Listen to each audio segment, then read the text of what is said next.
infrastructure within the Asia-Pacific region has now, more so than ever in the last 20 or 30 years, become very much a polarising or stark comparison between destinations. It is immediately apparent in some countries and locations where there's been investment or upgrades in infrastructure, such as roads, airports and a whole host of other things that benefit tourists as well as locals. But this is also becoming a defining factor when it comes to the creation of hotels and new amenities such as shopping malls and so on, that determines whether tourists, particularly coming from a well-developed infrastructure location, on whether they will accept or they're willing to go to a lesser scale.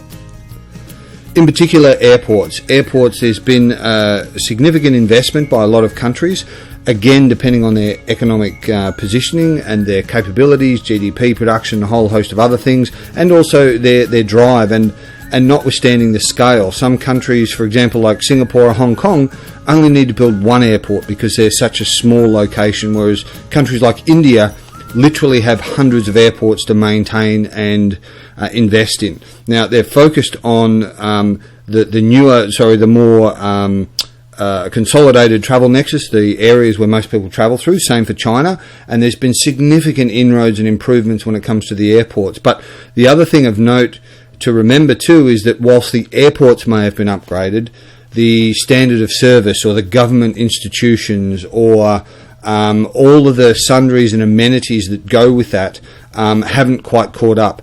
For those that remember when Kuala Lumpur in Malaysia first opened the KL airport, the new replacement for the older airport, fantastic brand new airport, however the train wasn't completed and there wasn't amenities and it was a further journey away from the city and it took a while to catch up. So this has been repeated over and over in India. In Bangalore, when the airport was moved from the old location to the new location, well, all the old hotels were located in proximity to the old airport, so therefore there wasn't new hotels near the newer airport. So all of these things contribute to the experience, the opportunity, and whether the airlines are supporting them and where they're flying to, and a whole host of other things. This also, later we're talking about airport security, is how you're treated at these facilities and whether they're an oasis or a destination where you can spend an hour or two or a few hours in transit, and some of these airports simply do not meet that criteria. So the airport, the availabilities, amenities and the ecosystem that surrounds it is a significant factor now in the Asia-Pacific region because there are so many brand new airports that have been created. Some are underway for Jakarta in Indonesia, for example, and some are desperately overdue and will take forever to be completed, and arguably Jakarta also falls into that category as well. Maritime ports as well. For those that travel by, there's a lot of ferry and maritime transport options. Many of them are not recommended to tourists, or they simply should not be on.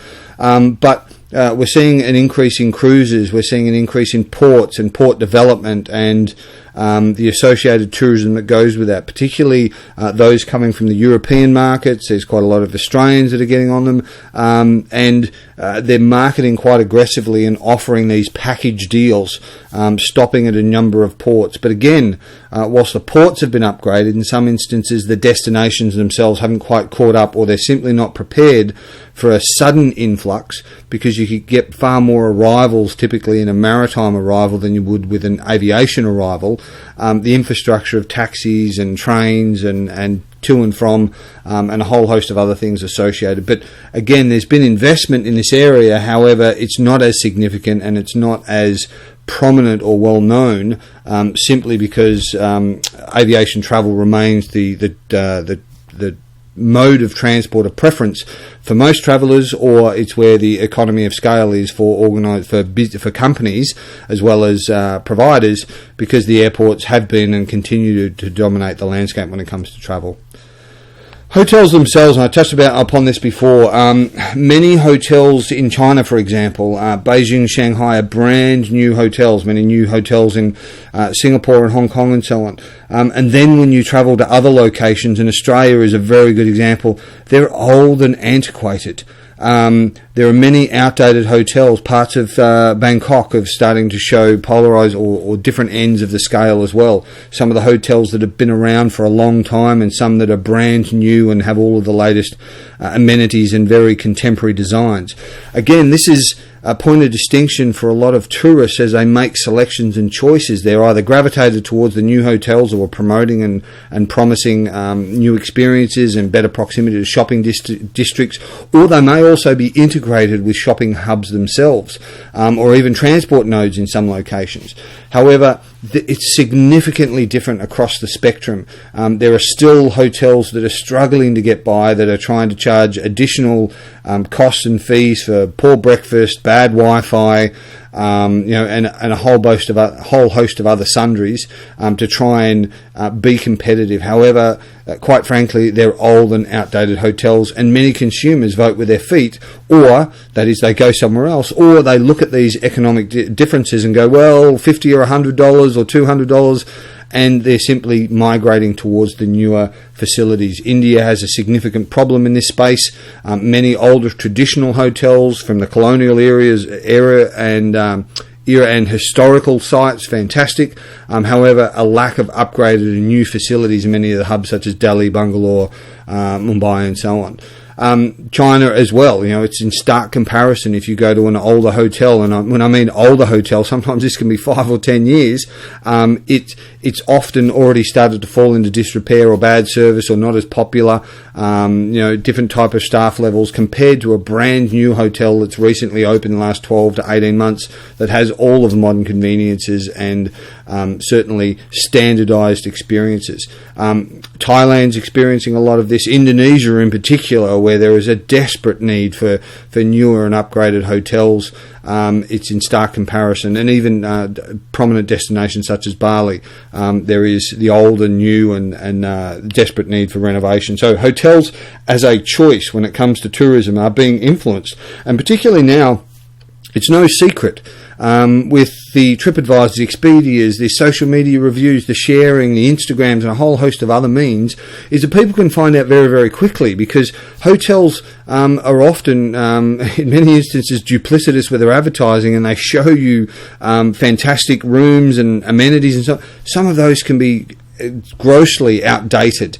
And as a result, social media is is able to lift the veil. They can see new photos of the premises, the outside, the reception, the rooms, bad customer experiences. So it's making it much, much more difficult for a hotel to capture someone from halfway around the world. They arrive and go, oh, this is not what we expected, when they can already research and find out on social media or be disclosed or outed, so to speak, before the guest even arrives. So again, hotels is a significant infrastructure consideration for tourists, and certainly this also speaks to the security aspect as well. Some hotels in some environments have embraced or reconsidered the fact that they form part of the hazard identification and risk equation, and they have security measures in place.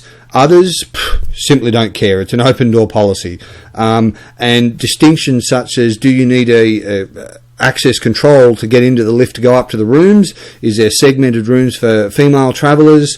Is there security inspection of baggage and taxis and when they arrive, and all those sorts of things? Again, sends a clear message to tourists how their security is treated and how the investment in the hotel focuses on that. Now, with that said, there's also a lot of security theatre that takes place in hotels across Asia Pacific.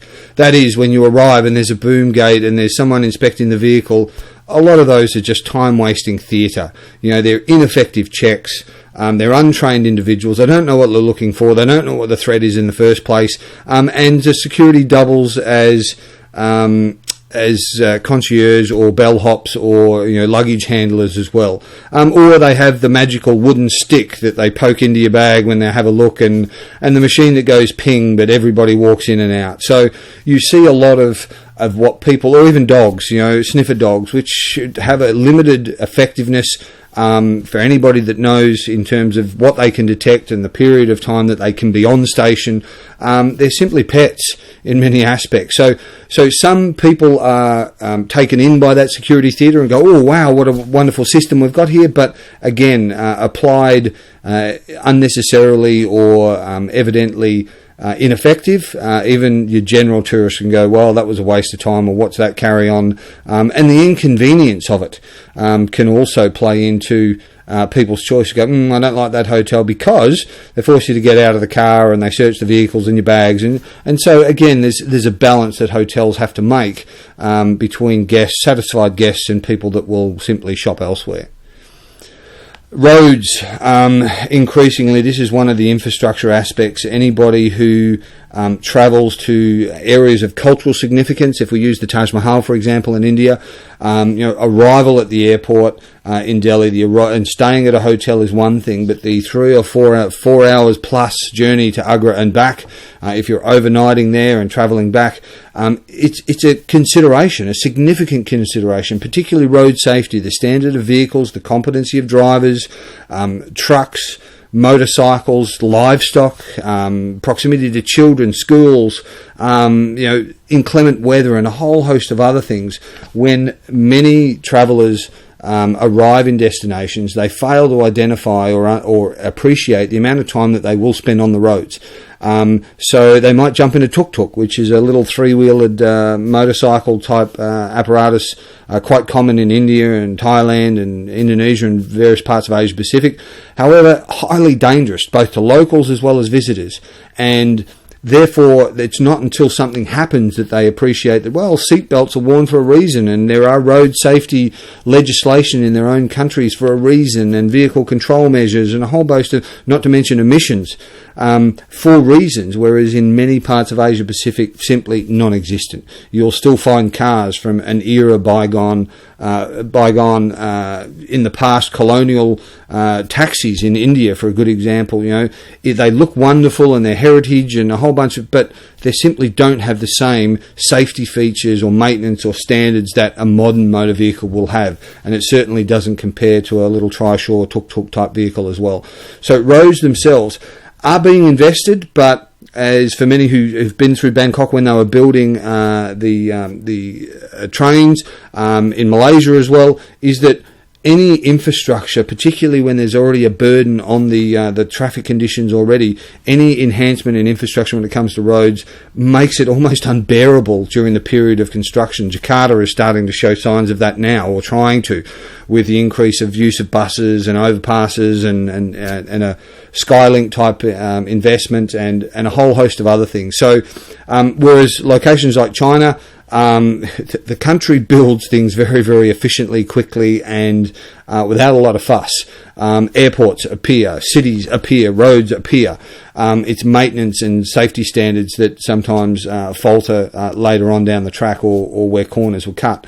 But roads themselves, the availability, the exposure to them, the vehicles undertaken, public transport versus taxis, and all those sorts of things vary significantly, and I've touched on a number of countries where that comes into play as well, but this is of significant concern for insurance providers and families and a whole host of other safety management advisors, is that road safety conditions where you can minimise or eliminate the road options as much as possible certainly is a benefit. Now, in some countries, it's I won't say it's zero-sum gain, but it's a choice of convenience and cost. For example, you can arrive in Hong Kong. You can, by all means, take a taxi or a bus into the city. However, there's an airport express train that will get you into the city in 30 to 40 minutes and leaves every 15 minutes. The same with KL, is that you can go by road, but why risk an hour and the cost associated with driving into town when equally there's an airport train? You can do the same in Singapore. You can take the MRT express train, the airport train, into the city, the CBD and so on. Whereas in Australia, you can't. Melbourne, for example, doesn't even have a train from the city to the CBD. You have to go by bus. You have to travel by road. So even developed countries by comparison haven't quite caught up with this process. Sydney has a train, but it's not a dedicated airport train, and there's all sorts of shades of problems and issues and safety associated with catching the train at various times of the day or night into Sydney, and the platforms really aren't suited nor designed for travellers. Carrying bags up and down old colonial stairs and all those sorts of things that without escalators is a horrible experience for many, and they don't discover it until later on, or they're simply not prepared for it. So again, you find this inequality or inconsistency between one destination to another, and many Asian travellers, when they come to Australia, are shocked and appalled and outraged at times when they find that some of these provisions are not even available in Australia, whereas they had a higher expectation. English itself, like it or not, is very much lingua franca, the trade language of tourism across Asia Pacific for many demographics. However, that is being displaced with a greater volume of Korean, Chinese and Japanese speakers in some areas, with some locations modernising and providing multilingual or bilingual options.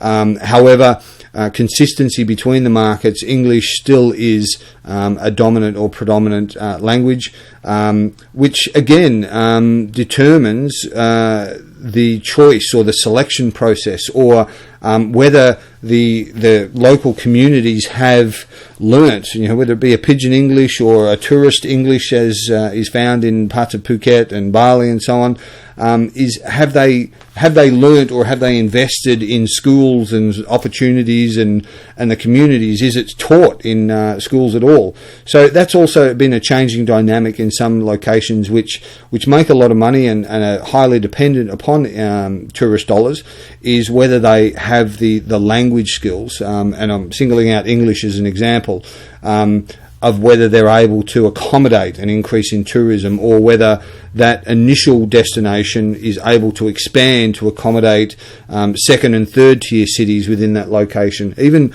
Beijing and Shanghai, for example, it's difficult to still get English. When you travel into second and third tier cities, it's almost impossible, because the infrastructure and the ability and the investment in English speaking individuals in the tourism sector just hasn't caught pace, or just hasn't been there at all. And sentiment or ignorance, and this comes down to a significant understanding or comprehension of individuals of what is a hazard or a threat in the first place, how they feel about it. As I said previously, arriving at an airport with a transport taxi or cab with no seatbelts is dangerous, particularly if you're going to be in peak hour traffic at high speeds with a poorly qualified driver and traffic hazards. Bangkok is a very good example, yet people, that's quite okay. Well, this is Asia, or this is the destination, when it's not. And a lot of people either don't make a stand, or they don't explore choices or options, or force change in the industry as well. Sometimes, hotels, going back to hotels, are being forced to evolve because customers or guests simply won't stay there because they don't have Wi-Fi and they don't have this and they don't have that. The same goes when it comes to sentiment or ignorance, and that is, how aware is the individual before they travel? How accepting are they of what should be investments in their own safety and their personal security, or do they simply surrender everything when they got on the plane and it's all new and wonderful, and they don't complain, they don't want to be that person, and they simply put themselves into risky situations, preventable risky situations, because of their sentiment towards the adventure of travel, or their total ignorance for even the basics. Where in Asia Pacific the mortality rates for everything from childbirth to basic accidents to road tolls is still very, very high by comparison to many first world or Western environments, but for the want of travel, for the want of adventure and the bragging rights of having gone to a destination, we'll simply avoid or prevent all of those considerations. And unfortunately, personal sentiment and ignorance is dominating factors in that equation.